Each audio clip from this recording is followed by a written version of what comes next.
Bismillahirrohmanirrohim. Assalamualaikum warahmatullahi wabarakatuh. Perkenalkan, nama saya Hani Hadianti, nomor induk mahasiswa 18070231. Pada kesempatan ini saya mau mempresentasikan skripsi saya yang berjudul Pengembangan Bahan Ajar Limbah Sekam Padi dengan Teknik Mencetak untuk Meningkatkan Kreativitas Seni Rupa Anak Kelompok B di Kober Dahlia.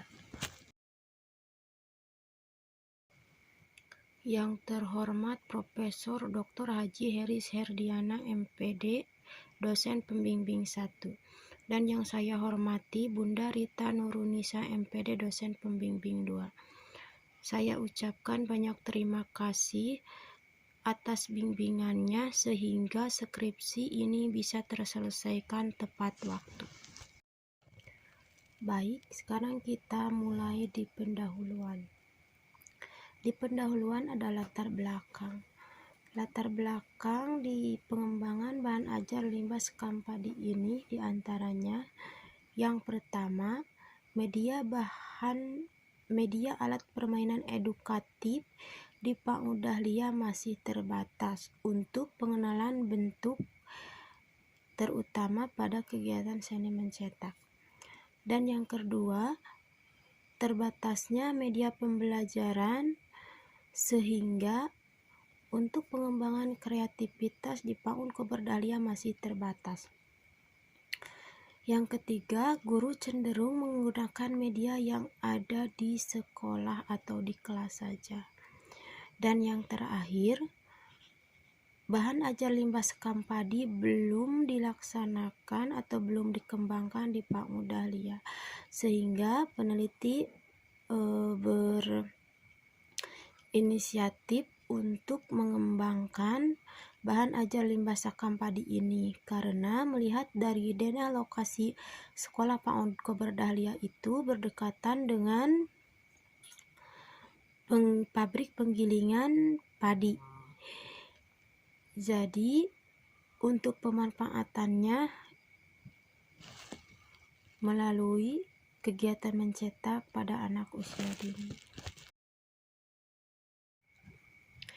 Tujuan dari penelitian ini adalah yang pertama, untuk mengetahui proses dan hasil pengembangan bahan ajar limbah sekam padi di PAUD Kober Dahlia.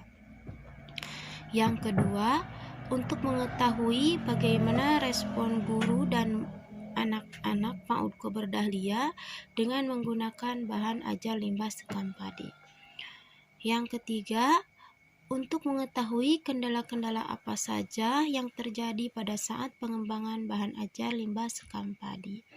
Dan yang terakhir, untuk mengetahui bagaimana perkembangan kreativitas seni anak kelompok B di Kober Dahlia dengan menggunakan bahan ajar limbah sekam padi.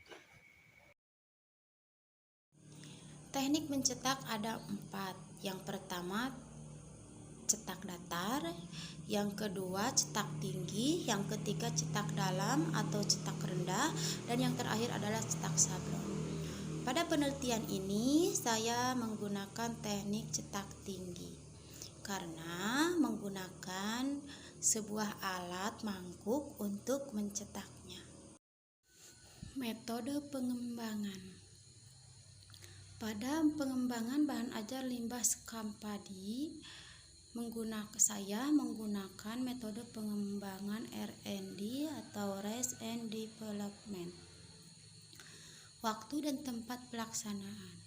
Waktu pelaksanaan pengembangan dilaksanakan pada semester genap tahun ajaran 2021-2022. Dan tempat pengembangannya dilaksanakan di PAUD Kober Dahlia yang beralamat di Kampung Cihelang RT 2 RW 9 Desa Depok, Kecamatan Cisompet, Kabupaten Garut. Desain pengembangan yang dihasilkan dari penelitian R&D adalah macam-macam karya seni rupa dengan teknik mencetak dengan menggunakan bahan ajar limbah sekam padi. Tahapan penelitian pengembangan bahan ajar limbah sekam padi, saya memakai 10 tahapan. Pertama, penelitian data awal atau pengumpulan data.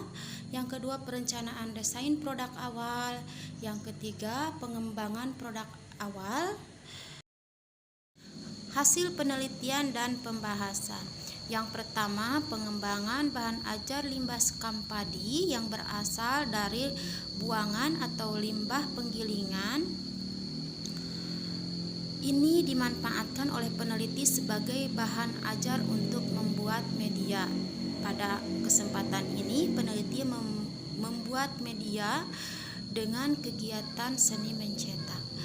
Dan siswa sangat antusias dan mampu menstimulus kreativitas seni anak di Kober Dahlia dan juga memudahkan guru untuk melaksanakan kegiatan pembelajaran di kelas. Yang kedua, tahap hasil awal. Pada tahap hasil awal, pengembangan bahan ajar limbah sekam padi mendapatkan kategori cukup dengan jumlah skor 21 dari 7 penilaian, mendapatkan nilai rata-rata 3. Pada tahap kedua, pengembangan bahan ajar limbah sekam padi mendapatkan kategori sangat baik. Dari skor 31 dari 7 pertanyaan dengan nilai rata-rata 4-5. Dan itu termasuk pada tingkat yang layak untuk diuji coba lapangan. Yang ketiga, hasil wawancara dengan guru. Terdapat permasalahan, yaitu terbatasnya media bahan ajar untuk meningkatkan minat dan bakat pada anak. Untuk itu dilakukan media pengembangan pembelajaran bahan ajar limbah sekam padi.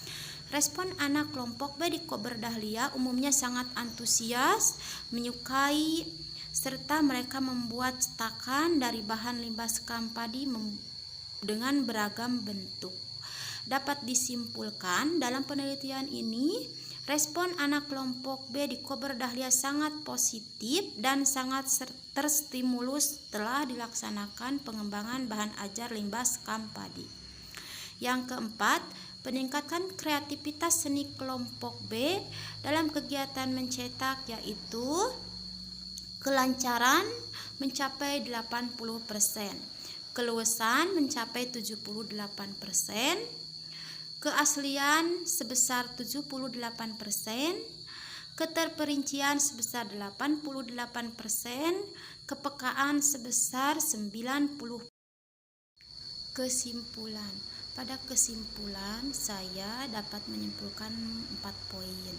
Yang pertama, proses dan hasil pengembangan bahan ajar limbah sekam padi dengan teknik mencetak dapat meningkatkan kreativitas anak kelompok B di Kober Dahlia. Yang kedua, respon guru dan anak terhadap bahan ajar limbah sekam padi yang dikembangkan sangat baik, sehingga mampu menstimulus bakat dan minat yang dimiliki anak. Yang ketiga, kendala-kendala yang ditemui pada saat pengembangan bahan ajar limbah sekam padi, yaitu yang pertama, iklim belajar memfokuskan pada media buku. Yang kedua, kurangnya media penunjang kegiatan belajar mengajar. Yang ketiga, terbatasnya media bahan ajar. Yang keempat, orang tua cenderung menyerahkan tugas pada guru dan sekolah selama pengembangan kreativitas seni rupa pada anak itu. Mungkin karena orang tua beranggapan guru lebih memahami itu. Yang keempat, indikator penilaian yang diberikan dalam pengembangan kreativitas seni rupa anak kelompok B di Kober Dahlia dalam kegiatan mencetak, yaitu kelancaran, keluasan, keaslian, keterperincian, dan kepekaan. Saran-sarannya bagi guru, diharapkan dapat memanfaatkan bahan ajar yang berasal dari limbah atau alam agar mampu diolah menjadi media pembelajaran sehingga proses kegiatan belajar mengajar di kelas lebih kondusif dan menyenangkan bagi anak. Bagi sekolah diharapkan dengan kegiatan penelitian terhadap pengembangan bahan ajar limbah sekam padi dapat memotivasi dan memfasilitasi untuk guru-guru supaya mampu menciptakan media atau bahan ajar dengan mengelola bahan alam atau limbah yang ada di sekitar lingkungan. Dan bagi peneliti atau pengembangan selanjutnya diharapkan bisa lebih menyempurnakan bahan ajar yang edukatif berupa media atau permainan yang telah dikembangkan dan lebih inovatif dan kreatif dalam menciptakan bahan ajar yang bermanfaat bagi anak dan menunjang kegiatan bagi guru dan anak. Mungkin itu yang bisa saya presentasikan. Mohon maaf atas segala kekurangannya. Terima kasih. Assalamualaikum warahmatullahi wabarakatuh.